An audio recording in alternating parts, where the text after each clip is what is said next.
Hola a todos, el día de hoy vamos a continuar con la clase de protocolo de manejo de fibrilación auricular, ¿ya? Bueno, entonces en todo paciente que ingresa a emergencia lo que tenemos que hacer es confirmar vía aérea permeable, ¿no? Oxígeno si está hipoxémico, canalizar vía intravenosa para administración de líquidos y el monitor que es muy importante para ver los signos vitales, ¿no? Frecuencia cardíaca, frecuencia respiratoria, temperatura, oximetría de pulso, presión arterial y lo que es el ritmo cardíaco, ¿no? Entonces estos parámetros nos van a ayudar de mucho para ver cuál es la alteración que se está llevando en este paciente, ¿no? Bien, entonces vemos el monitor en estos pacientes con fibrilación auricular que cabe decir que la fibrilación auricular es la primera causa una de las primeras causas de embolia en los pacientes. Entonces vemos el monitor y observamos, ¿no?, una arritmia de característica irregular, ¿no?, con QRS estrecho, con frecuencia cardíaca elevada, y vemos también que hay unas ondas caóticas, fluctuantes, ¿ya?, oscilaciones, que son las ondas F, ¿ya? No hay una línea isoeléctrica, ¿no?, sino hay unas pequeñitas ondas, ¿ya?, F, que son que se conducen, ¿no?, de forma caótica entre un segmento QRS a otro segmento QRS, ¿no?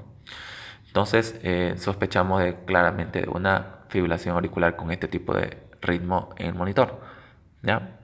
Cabe recordar que la fibrilación auricular, estas ondas que vemos aquí, esto, entre cada QRS, estas ondas caóticas son producidas por las despolarizaciones de múltiples focos ectópicos auriculares, estas ondas F, ¿ya? Entonces hay muchos focos ectópicos a nivel de las aurículas que mandan potenciales de acción al sistema eléctrico de nuestro corazón. Y es por eso que hacen que se pierda la onda P y se produzcan estas ondas F, ¿no? Estas ondas F caóticas, típico de la fibrilación auricular. Entonces, lo que tenemos que saber algo en cuestión de la fisiopatología es que la fibrilación auricular lo que va a producir a nivel de las aurículas es una pérdida de efectividad del llenado ventricular. O sea que las aurículas, ¿no? Las aurículas son las que reciben la abolemia, ¿no?, en primera instancia para pasar al ventrículo. Entonces, normalmente hay una buena conducción del volumen de sangre que ingresa a las aurículas para pasar al ventrículo y para ser eyectado, ¿no?, los tejidos periféricos por medio de la aorta. Entonces, cuando las aurículas no se puedan, pierden la característica de contractilidad, ¿no? Entonces, estas no van a poder, van a perder la efectividad de pasar la sangre, la cantidad de sangre que ingresa por medio de ellas hacia los ventrículos, ¿no? Normalmente el corazón, las aurículas funcionan de esta forma, ¿no? O sea, se contraen, ¿no?, y así, ¿no? En una forma sincrónica, las aurículas se contraen para meter la sangre hacia los ventrículos, ¿no? Se contraen, ¿no? Pero cuando hay una fibrilación auricular que se produce por lo general en pacientes con cardiopatías de larga data, crónicas, es porque las paredes de estas aurículas están dañadas, han sido alteradas, ¿no?, por el estrés continuo de la activación del sistema renina-angiotensina-aldosterona, ¿ya?, y el sistema simpático, ¿no? Y también por lo que se produjo, ¿no?, por esa pérdida esa alteración de la pared a nivel de las aurículas se produce porque se produjo en un inicio una hipertrofia a nivel ventricular, que esto produjo que nuestras aurículas contraigan con más fuerza para poder meter toda la sangre a un ventrículo que está hipertrofiado, ¿no? Entonces, es por ese estrés parietal que hubo durante un tiempo largo, ¿no? Entonces, las aurículas en la fibrilación auricular no se contraen de forma adecuada, ¿no? No se contraen de forma adecuada, no se cierran de forma adecuada, ¿no? No se cierran de forma adecuada. Hay una pérdida de la contractilidad de las aurículas, ¿no? hay unas fluctuaciones, unas oscilaciones y no se contraen adecuadamente, no se cierran adecuadamente, ¿ya? Pierde esa característica de contractilidad las aurículas. Y al perder esa característica de contractilidad eficiente de las aurículas, entonces vamos a tener un estancamiento sanguíneo, ¿ya? A nivel más que todo de la parte izquierda, en la orejuela izquierda. De la orejuela izquierda se puede producir un estancamiento de sangre, ¿ya? Por pérdida por pérdida de la eficiencia de la contractilidad auricular, ¿no? Se puede producir un estancamiento de sangre a nivel de la orejuela izquierda, es donde se producen trombos, se pueden producir trombos, y estos trombos se pueden soltar en algún momento, ¿ya? En algún momento de la vida en estos pacientes, y puede migrar desde la parte izquierda, ¿no? Del corazón, expulsado por la aorta y llegar a la circulación cerebral, ¿no? Hacia las arterias cerebrales anterior, media o posterior, ¿no? Y producirse una isquemia, ¿no? Una isquemia por este trombo. Y el cuadro se va a reflejar con un accidente cerebrovascular, ¿no? De tipo isquémico. Entonces, eso es lo que... Entonces, la fibrilación auricular en estos pacientes cardiópatas, es un factor muy importante para que se pueda producir en algún momento, si es que no se los trata con los fármacos, el cuadro de ACV, ¿no? Cuadro de ACV o embolia pulmonar en algunos casos. Entonces es muy importante darle un tratamiento adecuado a la fibrilación auricular. Bien, entonces tenemos que saber que la taquicardia, ¿no? Taquicardia, que es una taquiarritmia, la fibrilación auricular mayor a 120 latidos por minuto. Si tiene síntomas y signos graves de inestabilidad hemodinámica, tenemos que hacernos la pregunta si tiene, sí y si no. Vamos a hacer otro procedimiento, otro manejo. Entonces, hay que saber que la fibrilación auricular es una arritmia que vive con el paciente durante mucho tiempo, ¿ya? Y más si está con frecuencia cardíaca controlada, ¿no? En parámetros no elevados a 100 latidos por minuto, ¿no? Entonces, eso es lo que tenemos que saber, ¿no? La fibrilación auricular no es una arritmia, claro que en descompensaciones puede producir el desenlace fatal en los pacientes, ¿no? Bien, entonces lo que tenemos que hacer es ver, ¿no? Si tiene signos y síntomas graves de inestabilidad hemodinámica. Si los tiene, entonces lo que tenemos que hacer es anticoagular con heparina subcutánea y cardioversión eléctrica sincronizada. O sea, hacemos una anticoagulación con heparina subcutánea y luego una cardioversión eléctrica sincronizada. En los pacientes que están inestables. O podemos optar por una ecocardiografía transesofágica, ¿ya? Transesofágica, para tener más fiabilidad, ¿no? Para ver si no hay un coágulo a nivel de la orejuela izquierda, a nivel de las aurículas, ¿ya? Con la ecocardiografía transesofágica nos podemos dar cuenta que esas aurículas están limpias, que no hay ningún riesgo al momento de cardiovertir y que se desprenda un coágulo, un trombo, ¿no? Entonces la ecocardiografía transesofágica nos ayuda a eso. Por otro lado tenemos la que no, si es que no tiene estos criterios de inestabilidad hemodinámica, entonces lo que hacemos es otro manejo, ¿no? Vamos a realizar el electrocardiograma de 12 derivaciones, que normalmente esto lo hacemos simultáneamente al control de signos vitales, ¿no? Y más si se sospecha de un paciente cardiópata de larga data, crónico. O la historia clínica nos da a entender que estamos ante una arritmia. Entonces realizamos un electrocardiograma de 12 derivaciones y vemos que estamos ante un QRS estrecho, menor a 0,12 segundos. Entonces vemos el ritmo, es irregular, lo que hemos dicho, irregular, ¿ya? Y vemos estas, ¿no? Las típicas ondas F caóticas, ¿no? Entre un segmento QRS a otro, ¿no? Es propio de la fibrilación auricular, ¿no? Estas ondas caóticas, ondas F, ¿no? Entre un segmento QRS a otro. Entonces vemos el ritmo es irregular. Entonces, como estamos ante una fibrilación auricular estable, lo que tenemos que hacer es, si este es menor a 48 horas o mayor a 48 horas, ¿ya? Entonces, si es menor de 48 horas, lo que hacemos es una cardioversión.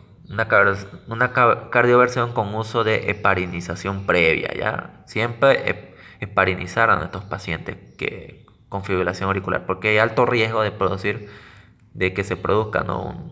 un evento producido por un coágulo, ¿no? Un trombo. Entonces, la cardioversión puede ser eléctrica o farmacológica. Puede ser eléctrica o farmacológica, la que decida normalmente el paciente, ¿no? Pero mayor efectividad se da por la cardioversión eléctrica, ¿ya? Mayor efectividad para controlar el ritmo en FA menor de 48 horas se da por la vía eléctrica. Entonces el paciente sí tiene la última palabra, eléctrica o farmacológica. Entonces lo que hacemos, una vez que realizamos ya sea la cardioversión eléctrica o farmacológica, lo que se hace es mantener 4 semanas de anticoagulación al paciente, ¿no? Con fármacos como el acenocumarol, que es un antagonista de la vitamina K, o los nuevos antagonistas, nuevos anticoagulantes orales, NACO, ¿ya? Abreviatura NACO. Entonces estos fármacos, cualquiera de estos los podemos vía oral, le damos al paciente durante 4 semanas, posterior a la cardioversión eléctrica farmacológica en los pacientes con FA menor de 48 horas. Cuando la FA es mayor a 48 horas, lo que hacemos es otro manejo, ¿ya? Entonces lo que hacemos es, si es mayor a 48 horas la FA, lo que hacemos es 3 semanas entonces previas de anticoagulación, ¿ya? Antes de la cardioversión. Entonces, en 3 semanas el paciente va a estar con anticoagulantes, ¿no? Como el acenocumarol, la warfarina, los nuevos anticoagulantes como la apixaban, dabigatran. Entonces, estos 3 semanas, ¿no? Cualquiera de esos. Entonces se hace la cardioversión. Ya se hace la cardioversión seguir por 4 semanas de anticoagulación. Se hace la cardioversión ya sea eléctrica o farmacológica. Previamente a la cardioversión, si es eléctrica, lo que tenemos que hacer es administrar midazolam, ¿no? Al paciente para relajarlo. Entonces, posteriormente a la cardioversión, anticoagulamos 4 semanas más con los fármacos citados, acenocumarol o nuevos anticoagulantes orales como apixaban y dabigatran, que son nuevos fármacos que han demostrado un buen efecto, que tienen menos interacciones farmacológicas que el acenocumarol, ¿ya? Tienes menos interacciones con otros fármacos, estos fármacos nuevos, los nuevos anticoagulantes orales, ¿ya? Que son nuevos, ¿no? Hace mm, tendrá unos 10, 8, 9 años, ¿no? Debe decir. Bien, entonces tenemos por este lado entonces los fármacos que controlan la frecuencia cardíaca en fibrilación auricular, ¿ya? Porque la cardioversión eléctrica o farmacológica es para controlar ¿ya? El ritmo en la fibrilación auricular. Pero en pacientes que es mayor a 48 horas, podemos optar por el control de la frecuencia cardíaca en FA. ¿Y qué fármacos nos ayudan a controlar la frecuencia cardíaca en fibrilación auricular? Tenemos la digoxina, beta bloqueadores, el verapamil o diltiazem, ¿ya? Digoxina y beta bloqueadores es muy útil en insuficiencia cardíaca, ¿ya? En insuficiencia cardíaca, bastante usado, ¿ya? Entonces, la cardioversión, ya sea eléctrica o farmacológica, es para controlar el ritmo cardíaco, y estos fármacos que tenemos es para controlar la frecuencia cardíaca. Mayormente cuando es la FA mayor a 48 horas, hacemos un control de la frecuencia cardíaca, ¿ya? Cuando es menor a 48 horas, tratamos de controlar el ritmo, ¿ya? Bien, entonces tenemos por este lado también que entender que hay un cuadro, hay una escala de estratificación de riesgo, ¿ya? En pacientes con FA que se realizan, ¿ya? Que tenemos acá el CHATS, ¿ya? Esta escala, ¿ya? Valora y clasifica el grado, ¿no? Para que nosotros podamos iniciar anticoagulación en los pacientes. Esto nos sirve esto es muy útil para anticoagular en los pacientes con FA, para la anticoagulación en FA, con riesgo de ACV, ¿sí? Entonces valoramos con esta escala, que es el CHATS 2, que C significa insuficiencia cardíaca, H de hipertensión. Todo se valora con un punto, insuficiencia cardíaca si tiene un punto, hipertensión un punto, edad mayor a 75 años es otro punto, D, diabetes mellitus es otro punto. Y stroke, que es el ictus isquémico, ¿no? Accidente cerebrovascular isquémico si tuvo una previa de ACV anteriormente. Entonces, valora 2 puntos, ¿ya? Entonces, esto es una estratificación, una escala de estratificación que nos da, que nos hace, que es muy útil para anticoagular a nuestro paciente con riesgo de ACV. Entonces, si nuestro paciente tiene mayor a 2 en esta escala de estratificación de riesgo, ¿no? Tiene mayor a 2 entonces, o igual a 2 entonces anticoagulamos. Si es de 0 a 1 vamos a optar por otra escala con mayor detalle, que es la CHAS-VAS, ¿ya? Que eso es más de manejo más avanzado, ¿no? Un poco más avanzado, ¿ya? Entonces lo que quiero que sepan es por lo menos que existe la CHATS-2, que es muy útil para valorar a los pacientes para la anticoagulación, con riesgo de ACV isquémico o ACV, ¿no? Bien, entonces tenemos por otro lado la última parte, que es la cardioversión farmacológica. ¿Cómo es que se da la cardioversión farmacológica? La cardioversión farmacológica, ¿qué fármaco usamos, no? Tenemos que preguntarnos, en todo paciente, ¿tiene cardiopatía estructural este paciente? Que vamos a hacer la cardioversión farmacológica. O sea, ¿qué cardiopatía estructural? Por ejemplo, la disfunción ventricular izquierda, o tiene cardiopatía isquémica en todo caso, ¿no? Entonces, si hay un daño a nivel de la estructura cardíaca, entonces tenemos que preguntarnos si tiene, entonces usar amiodarona. Si no tiene, usar flecainida o propafenona, ¿ya? Entonces podemos usar, de acuerdo a esa pregunta, si tiene cardiopatía estructural o no el paciente, ¿ok? Entonces, esto es el tema de fibrilación auricular, que es un tema complejo que realmente requiere muchos más detalles de lo que hemos dicho, ¿no? Porque es algo frecuente en las patologías cardíacas crónicas, ¿ya?